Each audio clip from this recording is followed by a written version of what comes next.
The MP Louise Mensch is on the Culture, Media and Sports Select Committee. We've seen much of her today during the questioning, and she joins us now. Ms. Mensch, first of all, was it at all intimidating questioning Rupert and James Murdoch? And that sounds a naive question. Not at all. You know, it is the most powerful media man in the world. Yes, it was absolutely terrifying. It was absolutely terrifying, but I think I went last, and as you saw, there was a major interruption before I asked my questions.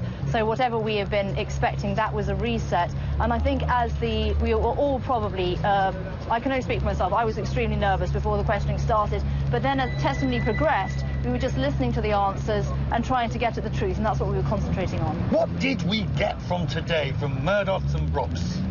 I think we've got their version of events, and I think we're going to go back and analyse it very carefully. I was very surprised, I suppose, to hear that there have been failures of corporate governance at News Corp such that the most senior executives apparently weren't told about this ongoing wrongdoing, and I think perhaps that was the thing that most surprised me, and the tendency of my questions to Mr. Murdoch if he would now undertake a complete review of practices in his newsrooms. Which, of course, he said he hadn't done so, but he promised that he would.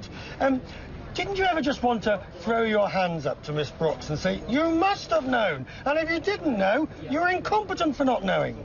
Well, I think the thrust of the questions was that they probably ought to have known and ought not to have relied on other people, and that's indeed why I said to Mr. James Murdoch that if I were him, I would go back and read the entire file myself. Under the circumstances, I'd take a few days to do it. But I have to say, I cannot fault either the Murdochs or Mrs. Brooks's extensive answers to the committee today. They didn't hide behind legal privilege at any point, and they did give us very full and frank answers. Their questions remain, but they nevertheless answer the questions. You see, that's the point. Do you think the committee did its work well today?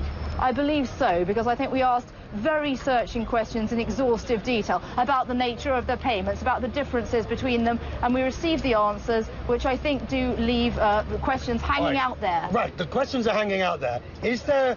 Which question for you is still unknown as a result of what took place today?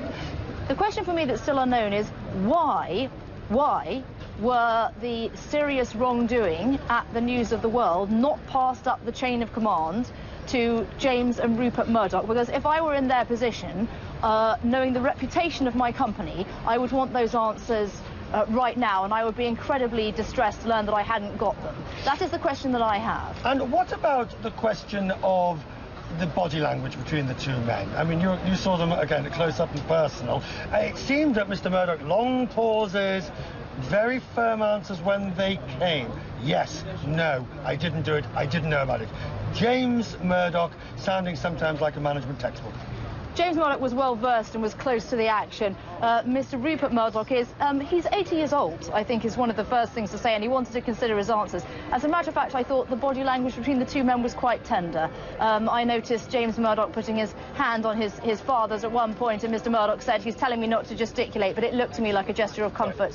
Right. And you could see that family relationship. You've been an MP for how long? I was elected last year. Exactly. So new to the game in the sense of the political beast of the Murdochs and the relationships between press and politics. Has anything changed? Well, a week is a long time in politics, and if that old saw was ever proved true, it's been over the last couple of weeks. I think we've seen a cataclysmic change. So you wouldn't go to lunch with Mr. Murdoch or go to a summer party? I would be very happy to go to lunch with Mr. Murdoch, Mr. Dacre, with the editor of any national newspaper. But the difference between now and this time 3 months ago is that if I had and took such a meeting, I would declare it. And give a grade today for the scandal overall, A, B, C, or D, in terms of what we learned. Oh my goodness, I've degraded it is a grade A scandal, but I think that what we have seen today is the beginnings of fixing of the problem, letting some sunshine in on the corporate culture, hopefully not just at News International, but across the tabloid press in this country.